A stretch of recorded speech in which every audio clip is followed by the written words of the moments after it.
I woke up with a sinking feeling in my gut, as if an invisible force was pulling me towards something sinister. The air in the room was heavy, suffocating, and seemed to carry whispers of long-forgotten secrets. Against my better judgment, I found myself standing outside the abandoned house on Elm Street. As I pushed open the weathered doors, a cold gust of wind greeted me, carrying a putrid scent that made my stomach churn. The interior was a chilling tableau of decay, a symphony of peeling wallpaper and moldy furniture. It felt as though the house itself was holding its breath, waiting for unsuspecting victims to stumble into its clutches. I hesitantly stepped forward, the creaking floorboards beneath my feet echoing through the eerie silence. Suddenly, a sound shattered the stillness, a soft, haunting laughter. The hair on the back of my neck stood on end, and I felt a shiver crawl up my spine. "Who's there?" I called out, my voice trembling with a mixture of curiosity and fear. The silence that followed was unnerving, but then came a whisper, barely audible. "You shouldn't have come here." I spun around, my heart pounding, only to be met with a chilling sight. There she stood, a girl with long, matted hair obscuring her face. Her eyes gleamed with madness, and her once beautiful features were distorted into a grotesque mask of malice. "What do you want from us?" I managed to stammer, my voice barely above a whisper. But she only tilted her head, her hair shifting to reveal a wicked smile. "I want to play," she hissed, her voice dripping with a sadistic glee. "I've been waiting for new friends, and now you're here." Panic gripped me as I realized I wasn't alone. A group of people had entered the house with me, their terrified faces reflecting the horror of our situation. We exchanged nervous glances, realizing we were trapped in her twisted game. The girl's laughter echoed through the corridors, growing louder with each passing moment. We attempted to escape, but the house seemed to shift and change its layout, disorienting us and keeping us within its nightmarish embrace. Desperation filled the air as we ventured deeper into the labyrinthine halls of the haunted house. The girl, with her hair falling out on her face, led the way, taunting us at every turn. Her presence was like a shadow, always lurking just out of sight, but her menacing laughter echoed through the corridors, a constant reminder of the danger that surrounded us. Each room we entered seemed to hold its own macabre secrets. Broken mirrors reflected distorted images, and cobwebs hung like gossamer traps.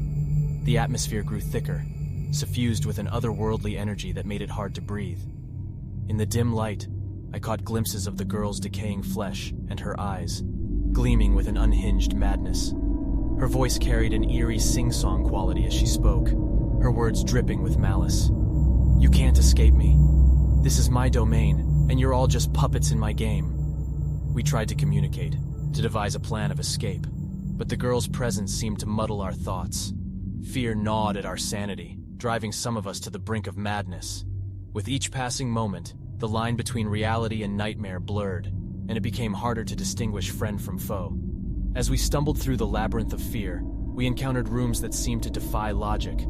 Hallways stretched endlessly, leading us in circles, while doors appeared and vanished at will. The very architecture of the house seemed to conspire against us, a malevolent force manipulating our every move. The girl reveled in our terror, relishing every scream and plea for mercy. She toyed with us, toying with our emotions, like a sadistic puppeteer pulling invisible strings. Her voice echoed through the house, taunting us with whispered threats and promises of a fate worse than death. Some of us fell victim to her twisted game, disappearing into the darkness without a trace. Others succumbed to their own fears, losing themselves in the labyrinth of their own minds.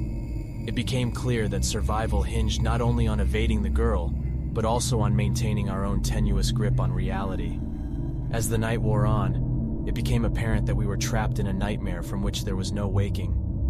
The house was alive with the echoes of past horrors, each room a testament to the suffering endured within its walls. The girl, the harbinger of our doom, reveled in the pain she inflicted, her laughter becoming a haunting melody that etched itself into our souls. In the depths of the labyrinth, a flicker of hope remained, a flicker that pushed us forward despite the odds. We knew escape was unlikely, but the will to survive burned bright within us. With every step, we braced ourselves for the unknown horrors that awaited, knowing that our only chance lay in confronting the girl head-on. As we ventured deeper into the heart of the haunted house, the air grew heavier with an oppressive darkness.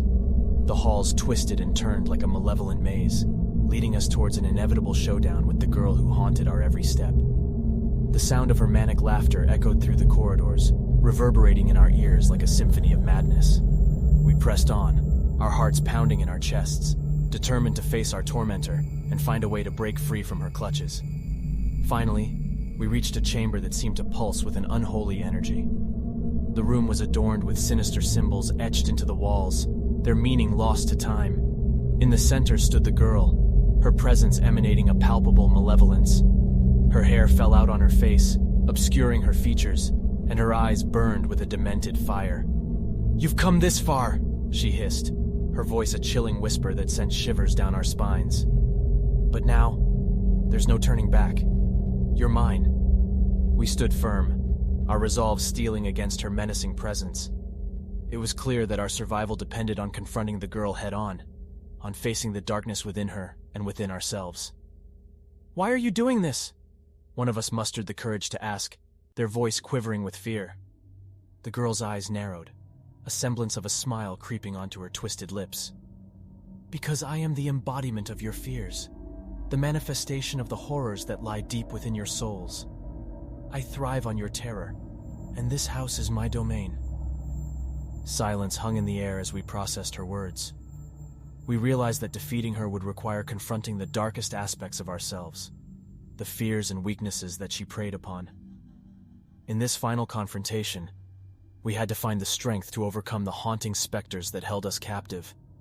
With a sudden burst of courage, we stepped forward as a united front, facing the girl with unwavering determination.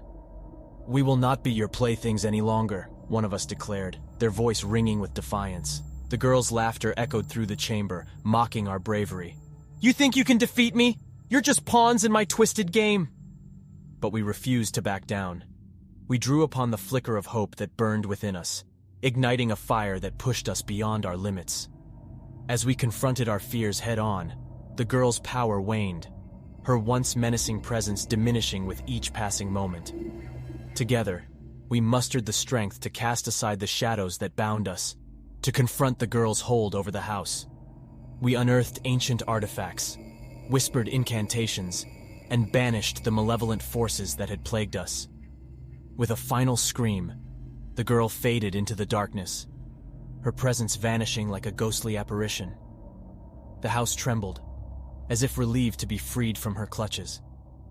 And as we emerged from the chamber, victorious but forever changed, we knew that we had triumphed over the horrors that had haunted us. But even as we left the abandoned house on Elm Street, the girl's chilling laughter echoed in our memories, a haunting reminder of the darkness we had faced. We carried the scars of that night with us, forever marked by the battle we had fought against the girl with hair falling out on her face. Despite our victory over the girl and our escape from the haunted house, we couldn't shake off the lingering shadows that clung to our souls. The horrors we had witnessed had left indelible marks on our psyche, forever changing us in ways we couldn't fully comprehend. Nightmares plagued our sleep, vivid and haunting visions of the girl's deranged smile and piercing eyes. We found ourselves waking in cold sweats, our hearts racing, unable to shake off the residual fear that had seeped into our bones. The abandoned house on Elm Street remained an ominous presence in our memories. Its crumbling walls and decrepit rooms haunted our thoughts, a constant reminder of the darkness we had faced within its confines.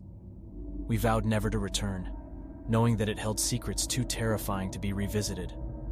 But the girl's malevolent energy continued to linger, a haunting presence that seemed to follow us wherever we went. Strange occurrences disrupted our daily lives, objects moving of their own accord, whispers on the edge of hearing, a sense of being watched by unseen eyes.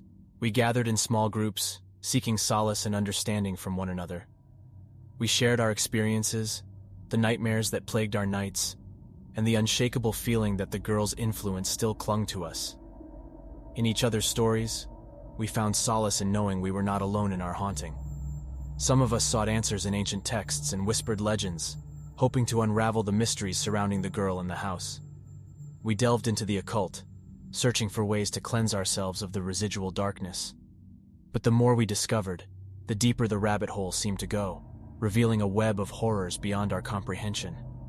As time passed, we realized that the girl was not merely a physical entity, but a manifestation of something much darker, an entity that thrived on fear and despair. It became clear that we had become unwitting vessels, carriers of the girl's torment, forever marked by our encounter. To this day, we carry the scars, both seen and unseen, of that night. The girl's haunting laughter continues to echo in our minds, a constant reminder that evil can take many forms, lurking in the shadows, waiting to seize upon our vulnerabilities. Though we have escaped the physical confines of the haunted house, we know that the battle against the darkness is ongoing. We stand as a testament to the resilience of the human spirit, forever changed by the horrors we faced, yet determined to reclaim our lives from the lingering shadows. And so we move forward, forever aware of the delicate balance between light and darkness, haunted by the memory of the girl with hair falling out on her face. In our shared journey, we find strength, knowing that together we can face any darkness that may cross our path, armed with the indomitable will to survive.